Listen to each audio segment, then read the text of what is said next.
Shalom. Wow. Malam hari ini anak-anak seru juga ya. Malam hari ini saya dibawa oleh Tuhan untuk membawa kita semuanya belajar tentang perjalanan menyembah. Jujur, tidak banyak orang Kristen menyadari bahwa menyembah Tuhan itu adalah sesuatu yang penting. Tidak banyak orang menyadari bahwa menyembah Tuhan itu sesungguhnya adalah gaya hidup yang harus dihidupi setiap hari oleh semua orang percaya. Saya ulangi lagi bahwa menyembah adalah gaya hidup. Katakan sama-sama, menyembah adalah gaya hidup yang harus dihidupi. Amin. Menyembah itu adalah sebuah kebiasaan yang harus dihidupi, artinya saudara setiap hari harus mempraktekannya dalam kehidupan saudara ke orang percaya. Kenapa? Karena penyembahan, Anda catat saudara, karena penyembahan itu berbicara tentang pilihan yang akan menentukan nasibmu mau dibawa kemana. Ya, penyembahan itu berbicara tentang pilihan yang akan membawa nasib saudara mau dibawa kemana. Penyembahan itu menentukan, bilang sama-sama, penyembahan itu menentukan. Amin. Akan menentukan apa? Akan menentukan semua yang akan Anda terima dalam hidupmu. Saudara mau terima yang baik atau yang jahat itu ditentukan dari kehidupan menyembahmu. Ya, jadi sukses dan gagalmu itu ditentukan oleh penyembahanmu kepada Tuhan. Saya ulangi baik-baik. Kalau saudara merasa beberapa waktu engkau berada dalam satu kesulitan, coba masuk dalam penyembahan. Nah, itu artinya begini, penyembahan itu sangat menentukan berkat yang akan kita terima. Katakan begini, penyembahan itu menentukan berkat yang akan saya terima. 2, 3, penyembahan itu menentukan berkat yang akan saya terima. Amin. Nah, hari ini saya agak sedikit shock tapi luar biasa ketika saya persiapan untuk malam hari ini. Karena Tuhan mengingatkan saya tentang Abraham. Ya, waktu bicara tentang penyembahan, saya mulai diingatkan sama Roh Kudus tentang siapa sih di kitab Perjanjian Lama yang pertama kali memulai tentang menyembah. Nah, ternyata Tuhan bukakan kepada saya, kalau Anda klik kata menyembah, nanti Anda akan ketemu namanya Abraham. Ya, Abraham. Nah, kalau ingat, ya, kalau kita mesti ingat tentang Abraham, harusnya kita ingat imannya Abraham, ya. Kita selalu ingat apanya? Berkatnya Abraham. Ya, tapi ada satu lagi yang mesti kita ingat, yaitu kita harus ingat penyembahannya Abraham. Mari kita baca Kejadian 12 ayat 1 sampai dengan ayat yang ke-8. Saya akan ajak saudara membaca Kejadian pasal yang ke-12 ayat 1 sampai 8. Mari kita fokus baik-baik tentang pesan ini, karena pesan ini akan mengubahkan seluruh totalitas hidup saudara. Amin. Oke, Kejadian 12 ayat 1 sampai 8. Ayat 1 demikian firman Tuhan, berfirmanlah Tuhan kepada Abram, pergilah dari negerimu dan dari sanak saudaramu dan dari rumah bapamu ini ke negeri yang akan kutunjukkan kepadamu. 2, Aku akan membuat engkau menjadi bangsa yang besar dan memberkati engkau serta membuat namamu masyhur dan engkau akan menjadi berkat. Stop dulu ya. Kalau saudara dapat pesan ini, kira-kira saudara langsung bilang apa? Apa? Aminnya kenceng-kenceng dong. Ya. Waktu Anda dapat pernyataan firman dari Tuhan ini dan dia berkata begini, aku akan membuat engkau menjadi bangsa yang besar dan akan memberkati engkau serta membuat namamu masyhur dan engkau akan menjadi berkat. Kalau Anda dapat itu katakan apa? Amin. Nah, gitu dong, gitu ya. Nah, kira-kira Abraham itu dapat itu. Amin. Sekarang yang ketiga. Aku akan memberkati orang-orang yang memberkati engkau dan mengutuk orang-orang yang mengutuk engkau, dan olehmu semua kaum di muka bumi akan mendapat berkat. Amin. Lanjut sekarang sudah baca. 2, 3. Lalu pergilah Abram yang difirmankan Tuhan kepadanya, dan Lot pun ikut bersama-sama dengan dia. Abram berumur 75 tahun ketika ia berangkat dari Haran. Umur berapa? Dengar baik-baik, ini kabar baik Pak Saudara. Berkat Tuhan tidak dipengaruhi oleh umurmu, katakan amin. 75 tahun pun kalau Tuhan bisa berkati, Anda pasti diberkati. Nanti kita akan pelan-pelan lihat ya, oke? Jangan bilang, aduh sudah tua, udah mau pensiun ini, tak mungkin kami ini diberkati. Dengarkan baik-baik, hari ini Anda dapat kabar baik daripada Tuhan. Katakan amin.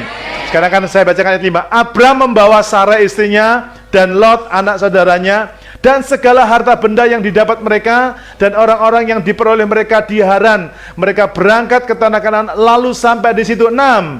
Abram bekerja melalui negeri itu sampai ke suatu tempat dekat Sikem, yakni pohon terbantin di More.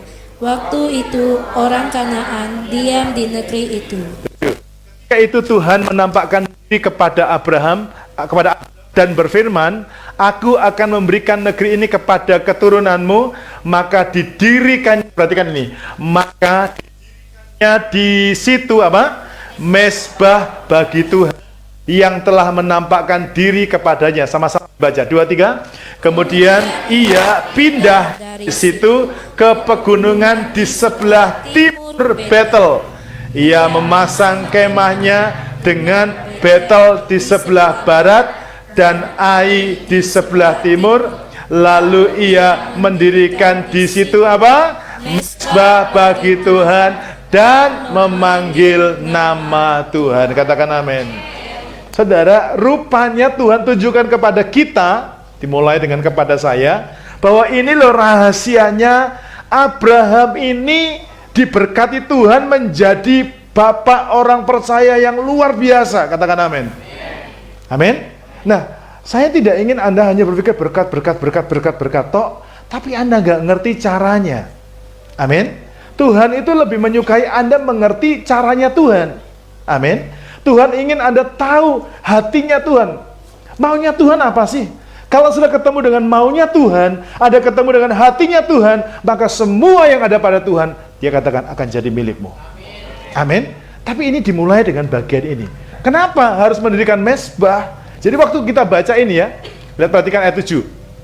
Ketika itu Tuhan menampakkan diri kepada Abraham dan berfirman, aku akan memberikan negeri ini kepada keturunanmu. Maka didirikannya di sini mezbah bagi Tuhan yang telah menampakkan diri kepadanya. Abraham ini memang dasarnya orang yang suka nyembah. Katakan amin. Suka nyembah. Oh, ada Tuhan berkati saya. Makasih Tuhan, kau baik menyembah Tuhan. Kebunnya diberkati. Tuhan terima kasih kau berkati deh. Sembah Tuhan, sembah Tuhan. Nah, dalam ayat yang ke-8 dikatakan ya, ia memasang kemahnya dekat Betel di sebelah barat. Perhatikan ya. Ia memasang kemahnya dekat Betel di sebelah barat dan ini bukan Ai ya. Ini Ai nama kota. Jadi kota Betel sama kota Ai. Nah, kota Ai di sebelah timur. Lalu ia mendirikan di situ mezbah bagi Tuhan dan memanggil nama Tuhan. Kira-kira mezbahnya di mana? Pelan-pelan ya, baca pelan-pelan. Ia memasang kemahnya dengan Betel di sebelah barat, ya. Betel di sebelah barat, Ai di sebelah timur. Berarti dia di mana? Tengah-tengah. Nanti kira-kira. Jadi perhatikan baik-baik. Saya tipe pertanyaan begini. Kenapa harus mendirikan mezbah di antara kota Ai dan Betel? Alkitab kalau nulis sebuah kota itu pasti ada maksudnya. Oke, pelan-pelan. Betel itu artinya, arti Betel. Coba sama-sama. Betel artinya rumah Tuhan. Jadi dia memasang antara Betel dan Ai. Betel ada apa? Rumah Tuhan. Sekarang kita tanya dulu, kira-kira di rumah Tuhan, rumahnya Tuhan, di mana Tuhan tinggal. Kita tanya, ada apa di rumah Tuhan? Di rumah Tuhan pasti ada kebenaran. Amin. Di rumah Tuhan pasti ada damai sejahtera. Di rumah Tuhan pasti ada sukacita.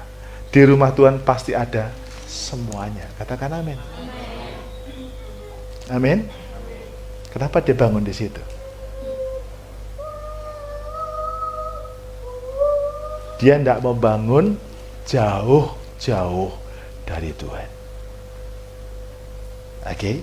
Nah, sedangkan Ai itu artinya adalah puing-puing reruntuhan.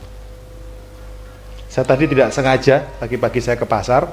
Begitu saya keluar dari pasar, di dalam pasar itu kan ada hotel ya, hotel apa gitu saya dulu nggak ngerti lah. Pokoknya saya masuk ke situ dulu, katanya ini hotel ini rame nih katanya dulu. Tapi tadi saya kaget, hotel yang di dalam gang kecil itu, kan ada penginapan apa tuh ya dalam tuh? Lamboyan. Saya nggak salah lihat, ternyata itu diruntuhkan. Atapnya sudah hilang, lantai 3-nya sudah habis, sudah bolong semua. Tinggal reruntuhan. Saya mau tanya sama saudara, kalau rumahmu tiba-tiba diruntuhkan, apa yang tersisa? Menyisakan apa kira-kira? Duka cita. Alamak, rumahku jadi puing-puing. Betul enggak? Menyisakan apa? Air mata. Menyisakan apa? Penyesalan. Betul tidak? Orang yang jauh dari hadirat Tuhan, itu yang ada adalah air mata. Aduh, ngapa nggak dari dulu ya? Cobalah dari dulu ya. Hari Minggu kemarin membawa kisah. Banyak orang cerita sama saya. Saya baru sadar bahwa dosa saya banyak. Ya, ternyata anak saya begini karena saya. Keluarga saya begini karena saya. Dia omong begitu. Itulah puing-puing reruntuhan. Ada lagi yang berkata, aduh dulu padahal sebelum menikah saya sudah dipesan sama orang tua, jangan menikah sama itu. Tapi kan aku sudah terlanjur cinta dan sudah rasa coklat yang kucing-kucing tadi itu, maka aku nikah aja katanya. Tapi setelah menikah ternyata, aduh, menyesal aku menikah. Puing. Hidup kita itu sebenarnya ada di antara puing-puing dan rumah Tuhan. Kalau Anda lihat ke timur, Anda akan lihat puing-puing. Tapi Abraham bangun mezbah di situ supaya dia bisa lihat selalu ke rumah Tuhan. Dan ketika dia lihat ke rumah Tuhan, dia menyembah Tuhan, dia tinggikan Tuhan, dia agungkan Tuhan setiap hari, maka dia selalu menemukan bukan air mata kesedihan, ya, bukan penyesalan, bukan kesedihan, bukan kegagalan, tapi yang dia temukan adalah kebenaran. Tapi yang ditemukan adalah sukacita. Yang dia temukan adalah damai sejahtera. Kalau rumah tanggamu ada kebenaran, ada damai sejahtera, ada sukacita, Anda butuh apa lagi? Bagimu duit nggak berharga, karena kau sudah menemukan kebenaran, yaitu Yesus. Amin. Buah daripada kebenaran, damai. Orang kalau sudah damai, hatinya senang, hati senang. Walaupun tak punya uang, bohong. Ini kalau saya bilang ini, kalau hatimu damai, sudah senang, pasti senang walaupun tak punya. Benar itu. Yang di TikTok itu keliru malah. Coba baik-baik. Ketika damai sejahtera Kristus memerintah dalam hatimu, Anda lagi senang. Pak, minta uang ya Pak, ambil ya. Benar enggak? Yang penting hatimu lagi senang, damai. Karena engkau berkata, Tuhan bisa kirimkan berkat yang lain. Amin. Tapi orang dunia bilang, hati senang walaupun tak punya uang, bohong. Karena kesenangannya karena uang. Ini kesenangannya karena Tuhan ada di dalam hatimu. Amin. Nah, saya tunjukkan, Abraham menyadari akan hal ini. Sebab itu dia membangun mezbah penyembahan di antara kota Ai dan Betel. Apa dampaknya? Nah, saya mau tunjukin. Jadi Abram ini suka menyembah. Bapak Ibu sudah dikasih Tuhan, yuk ketika sudah memutuskan untuk ada di Alpha Center, coba ikuti dan praktekin di rumah. Ya, mulai di rumah bikin penyembahan sendiri. Jangan kayak kemarin, ya, bangun tidurku terus masak, tidak lupa membuat kopi. Nggak ada penyembahannya. Bangun tidur sembah Tuhan, supaya kopinya jadi enak.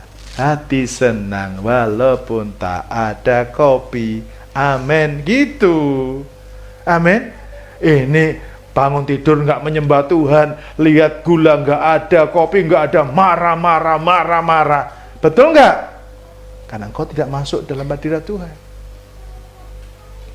Tapi coba saudara masuk dalam hadirat Tuhan, tapi saudara mulai menyembah Tuhan, maka saudara akan menemukan apa? Kebenaran. Amin. Saudara akan mendapatkan satu damai sejahtera hati, ini damai. Amin. Bangun tidur, makan apa nih? Nggak ada apa-apa. Nggak marah. Senyum, oh nggak ada apa-apa ya. Jadi ngapain kita? Tapi kalau saudara tidak punya kehidupan penyembahan, tiap hari ada saja hal yang bisa bikin saudara itu marah. Betul apa betul? Tiap hari. Ya, saya tadi habis nganter anak saya sekolah ke pasar sebentar, lalu saya kunjungan. Sampai di rumah sudah 8:30. Saudara tahu perut saya sudah keruk, perut saya sudah sampai di rumah saya ngambil piring. Begitu saya buka rice cooker, ternyata masih jadi beras dan air. Tapi istriku ini pasti lupa pencet. Saya pencet, ketek. Saya bawa piring sambil tertawa. Ma, kamu tadi masak nasi jam berapa? Tadi awal, habis doa aku langsung masak nasi. Terus sekarang masih jadi air. Loh, berarti aku lupa pencet. Lalu kita ketawa berdua. Coba saudara tidak hidup dalam penyembahan. Apa yang terjadi kalau perutmu lagi kosong? Emosi. Betul gak? Betul. Jujur. Marah hanya gara-gara lupa istri lupa pencet, marah kayak dia nggak pernah berdosa saja. Betul nggak? Kita marahnya luar biasa, gitu aja nggak bisa, nggak becus jadi istri. Alamak, hanya gara-gara pencet dibilang nggak becus jadi istri. Ini yang terjadi karena apa, saudaraku? Karena kita tidak hidup dalam penyembahan. Kalau kita hidup dalam penyembahan, apapun itu boleh menyerang kita, itu nggak mempan nyerang kita. Sama-sama nggak mempan. Kalau hidup dalam penyembahan. Amin. Tiap hari saudara akan diperhadapkan dengan apapun yang bisa membuat Anda marah, emosi, kehilangan damai sejahtera, kehilangan sukacita. Tiap betul enggak? Bangun tidur, lihat ada yang enggak beres, emosi enggak? Tergantung. Kalau hidup dalam penyembahan tidak emosi. Amin. Karena tiap hari. Nah, ini yang dialami oleh Abram. Nah, sekarang akan saya tunjukkan kepada saudara secara cepat apa dampaknya Abram itu menyembah Tuhan. Saya akan ajak saudara lihat Kejadian pasal 13 sekarang. Ayat 2 sampai dengan 4. Ayat 2 Anda baca kencang-kencang dengan suara yang keras. Ini setelah dia membangun mezbah. 2, 3. Adapun Abram, ulangi. Anda bisa baca enggak? Oh, bisa ya. Saya pikir Anda salah baca. Coba lagi, 2, 3. Adapun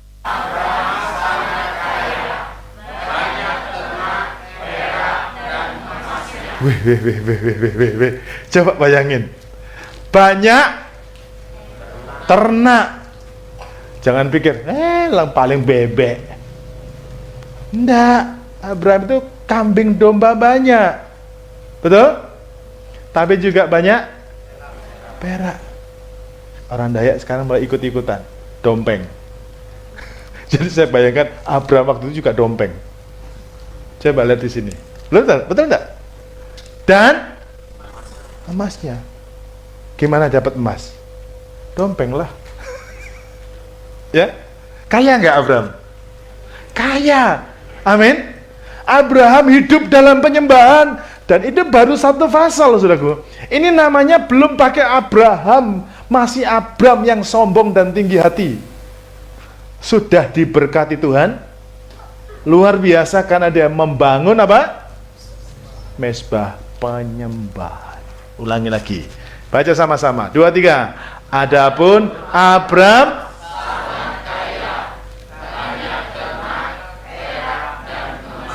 amin. Saya berdoa kalau Anda suka menyembah, engkau menjadi orang yang sangat kaya. Banyak bisnis saudara diberkati, dan banyak perak dan emasnya. Katakan amin. Saya senang Anda diberkati. Perpuluhannya pasti banyak juga. Amin. Ini doa saya buat saudara. Saudara harus ikuti rule ini supaya engkau lihat di rumahmu, di laci masjid, wih, emasku batangan semuanya. Saya di foto aja, Pak. Iya, Al-Asy bilang, perpuluhan jangan lupa. Saya baca ayat 3 sama 4 ya. Ada simak baik-baik. Ia berjalan dari tempat persinggahan ke tempat persinggahan. Ini sudah diberkati ya. Sudah diberkati, sudah menjadi sangat kaya, dia udah biasa penyembahan. Anda lihat, dari tanah Negeb sampai dekat Betel, di mana kemahnya mula-mula berdiri. Di pertama kali dia mendirikan kemah. Antara Betel dan Ai. Ini tempat tinggal dia dan Mezbah. Ke tempat mezbah yang dibuatnya dahulu di sana. Disitulah Abraham memanggil nama Tuhan. Anda bayangkan, ternyata mezbah itu bukan cuma gereja. Di mezbah itulah rumahnya Abraham. Jadi di mana kita bangun mezbah? Di rumah. Saya ulangi kalimatnya kalau nggak jelas ya.